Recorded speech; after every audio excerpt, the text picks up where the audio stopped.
Il a vaincu la mort.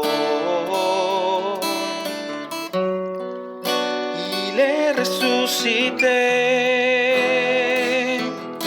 Jésus, Jésus, Jésus. Il est vraiment ressuscité. Bonjour à vous. Je suis heureuse d'être avec vous aujourd'hui de Coudjouac pour célébrer Pâques ensemble. Dimanche dernier, alors que nous entrions dans la Semaine Sainte, Monseigneur Lemay, dans son commentaire, nous rappelait que Pâques est un mystère actuel. Un mystère à célébrer en étant enraciné dans notre aujourd'hui.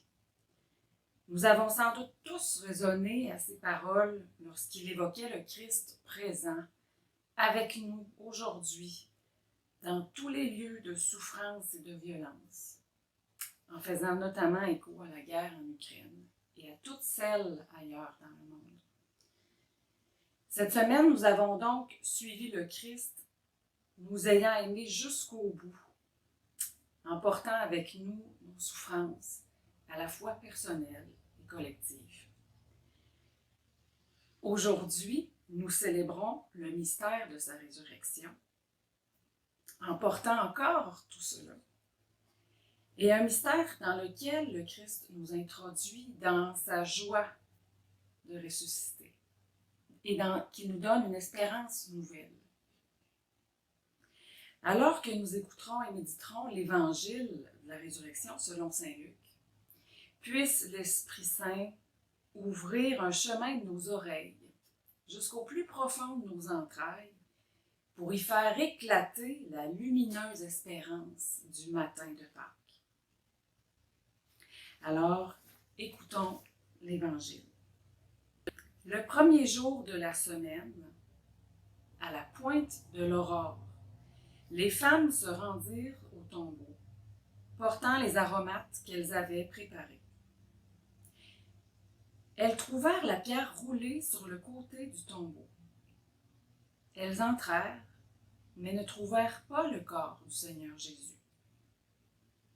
Alors qu'elles étaient désemparées, voici que deux hommes se tinrent devant elles en habits éblouissants. Saisies de crainte, elles gardaient leur visage incliné vers le sol. Ils leur dirent : « Pourquoi cherchez-vous le vivant parmi les morts ? Il n'est pas ici, il est ressuscité. Rappelez-vous ce qu'il vous a dit quand il était encore en Galilée. Il faut que le Fils de l'humain soit livré aux mains des pécheurs, qu'il soit crucifié et que le troisième jour, il ressuscite. » Alors elles se rappelèrent les paroles qu'il avait dites. Revenues du tombeau, elles rapportèrent tout cela aux 11 et à tous les autres. C'étaient Marie-Madeleine, Jeanne et Marie, mère de Jacques. Les autres femmes qui les accompagnaient disaient la même chose aux apôtres. Mais ces propos leur semblèrent délirants, et ils ne les croyaient pas. Alors Pierre se leva et courut au tombeau. Mais en se penchant, il vit les linges, et eux seuls. Il s'en retourna chez lui, tout étonné de ce qui était arrivé. Acclamons la parole de Dieu. Dès les premières lignes, l'Évangile d'aujourd'hui dépeint la résurrection comme un nouveau commencement que Dieu fait surgir dans la création. Le premier jour de la semaine à la pointe de l'aurore. Un nouveau commencement, donc, qui va ensuite faire éruption dans la vie des disciples et doucement faire son chemin pour embrasser toute la création. Nous nous rappelons que les disciples et les amis de Jésus, tout comme nous parfois, devant le mal et les épreuves, avaient cru que la mort de Jésus était la fin. Ils avaient cru que le mal, la souffrance et la mort avaient définitivement triomphé. Leurs espoirs étaient morts avec Jésus et gisaient avec lui dans le tombeau qui avait été scellé pour de bon par la pierre. Pour eux, tout s'était écroulé. Ils étaient enfermés dans l'impasse de la mort, sans issue. Et pourtant, le premier jour de la semaine, à la pointe de l'aurore, un retournement tout à fait inimaginable et inconcevable survient. Alors que, selon la coutume, des femmes se rendaient au tombeau pour y porter des aromates, voilà qu'elles constatent que la pierre du tombeau a été roulée. Cette pierre qui avait enfermé Jésus et leurs espoirs dans la mort n'y était plus. Le tombeau est ouvert. Le tombeau est vide. Mais que s'est-il passé? Qu'est-ce que ça signifie? Comme un effet papillon, la vision de cette étonnante transformation se répercute dans les femmes, en produisant en elles les mêmes effets. Symboliquement, on peut dire la pierre qui scellait les oreilles et le cœur des femmes est roulée, ouvrant ainsi à l'intérieur d'elles un espace nouveau pour qu'y résonnent des paroles qui étaient jusque-là demeurées comme en dormance. Pourquoi cherchez-vous le vivant parmi les morts? Il n'est pas ici, il est ressuscité. Rappelez-vous ce qu'il vous a dit quand il était encore en Galilée. Il faut que le Fils de l'humain soit livré aux mains des pécheurs, qu'il soit crucifié et que le troisième jour, il ressuscite.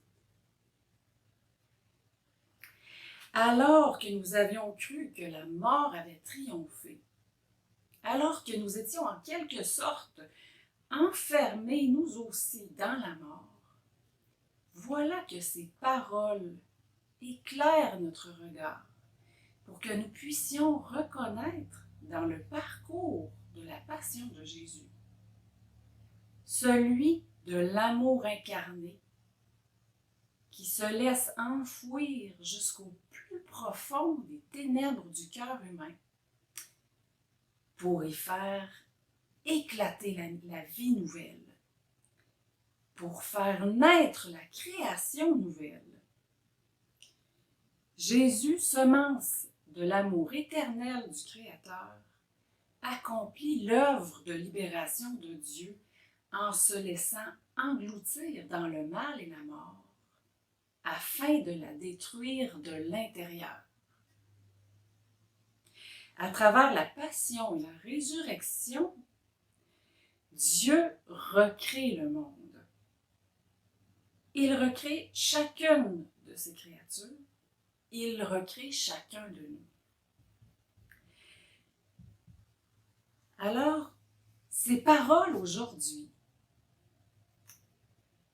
ont encore le potentiel et la mission de reproduire ce véritable Big Bang.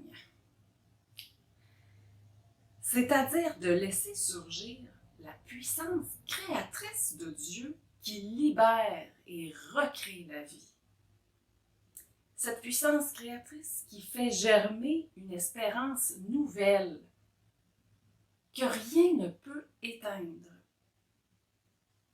Une puissance créatrice qui nous fait naître à l'image du Christ et nous fait redécouvrir notre interdépendance avec toute la création. C'est ainsi qu'avec Paul, nous pouvons dire « Où est-elle, ô mort, ta victoire? » Nous contemplons alors ce mystère. Le Christ est désormais présent dans le monde, présent en nous, comme l'amour qui nous relève, l'amour qui ouvre des chemins insoupçonnés pour passer avec lui à travers l'épreuve, à travers le mal, la souffrance, la mort. Nous découvrons alors que nous ne sommes plus captifs du mal et de la mort. Nous n'appartenons pas au mal, ni à celui que nous avons subi, ni à celui que nous avons peut-être fait subir aux autres aussi. À Pâques, le Christ nous fait naître comme enfants de Dieu, à son image. Il fait naître en nous la création nouvelle, comme une vision d'espérance. Il nous donne sa liberté et il nous apprend à trouver notre joie comme lui, en aimant et en donnant notre vie à sa manière. Et tout cela afin que nous collaborions avec lui, en solidarité avec tous les humains de bonne volonté dans ce monde, à la réalisation pleine de ce monde rêvé par Dieu, de cette création nouvelle qu'il nous donne en vision d'espérance. Et c'est à nous, aujourd'hui, ensemble, là où nous avons les pieds, à devenir collaborateurs de cette grâce pascale qui vient produire des révolutions à la fois au plus intime du cœur de l'humain, comme des révolutions aussi au cœur du monde.